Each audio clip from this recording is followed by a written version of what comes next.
Becky. Hey, I'm Sarah. And this is Bickering Book Reviews, and today we are doing our 2-minute book review. And the book I picked is called The Stand-In by Steve Bloom. I'm gonna get this timer ready. I was lucky enough to get an ER Clunet Galley. And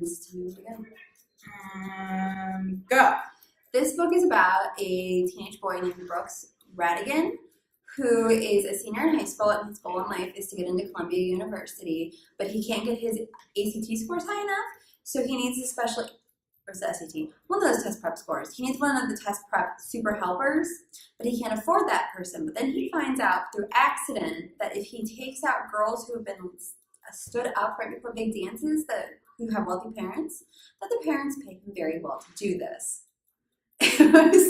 It's Sarah's making faces, but it was actually really funny. The first time one of the guys at school's cousin got stood up and he felt bad, he's like, I'll take her out. And the parents gave him $300. And then there was another girl whose parents wanted her to go to a homecoming dance, and she didn't want to go. And they were like, well, we'll get you a date. And so they paid him to go, and he got to drive the really cool cars. Prostitution.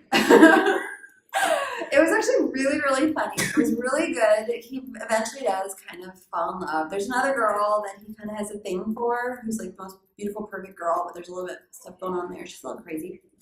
I thought it was actually really funny. It was really nice to see a teen romance book told from the perspective of a teenage boy. It was a realistic narration. There were moments that I laughed out loud, and I will say that I felt, I don't know exactly how to phrase it, but I was like, oh, this is a great book. This is this guy's first YA book. And then I noticed that it said he was a Hollywood screenwriter, and I looked up his IMDb page, and he wrote the movie The Sure Thing from the 80s, which was hilarious if you haven't seen it. So I actually gave The Stand-In a unicorn. And that's it.